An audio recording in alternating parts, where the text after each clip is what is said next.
for the invite. I appreciate it.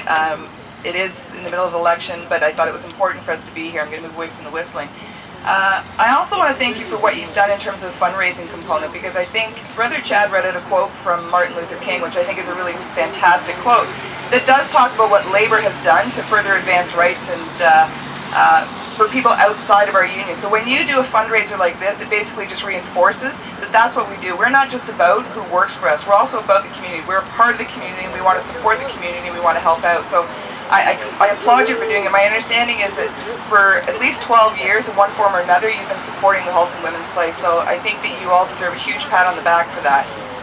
The other thing I want to talk to you about is the provincial election. This one seems to be one of the most important ones that we are facing. And I think especially as you're coming into bargaining and you know who's going to be sitting on the other side of the table, and you have a chance to actually elect that employer. So you have a choice in who's going to be sitting across from you, and I've heard you speak, and I think you're absolutely right, that the Liberal government has basically been screwing you for how many years at the bargaining table in spite of what you've been doing. I think there's been absolute disrespect for the job that you do, and what you carry with you and how long it lasts, especially in terms of post-traumatic stress. So we all know that Hudak is no good because he's going to chop 100,000 jobs and he's going to privatize everything he possibly can. So that's not going to be the vote, hopefully.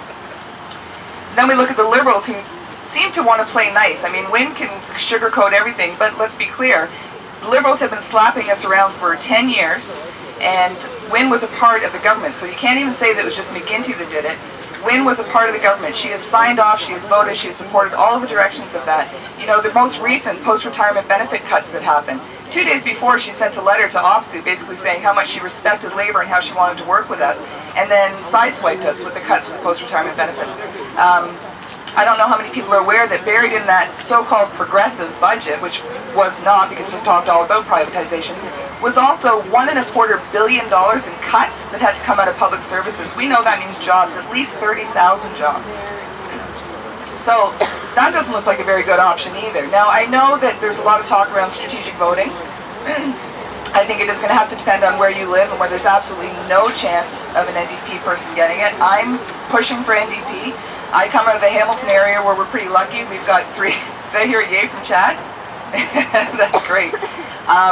My concern is we're seeing some information where people are following this stop Hudak, anybody but Hudak, and so they're automatically jumping to Liberal, even though that could mean defeating an NDP candidate or knocking an incumbent off, or knocking off somebody who's got a really good shot. We have some good chances in Kitchener-Waterloo, or sorry, not Kitchener-Waterloo, Kitchener Centre, Brampton, Springdale. You know, there's a number of areas where there's a good shot. The other piece with strategic voting is if you always vote away from the candidate you actually want, that person will never increase their numbers. So every time you go into election, you're going to look back and say, well, last time they lost by this much, so they've got no shot at doing this.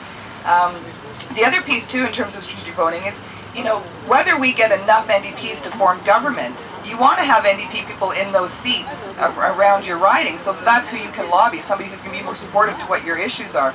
So mostly what I want to say is please get out and vote. As Chad and I think Dan talked about, you do get leave from work tomorrow so that you can do it. Please make sure your family and friends are. Please talk to them about what the issues are. I've left some flyers up there that sort of compare party positions, and just asking that you get out tomorrow and support the most progressive candidate that's actually going to advance Labour and your rights. So thank you very much for your time. Thank you, Deb.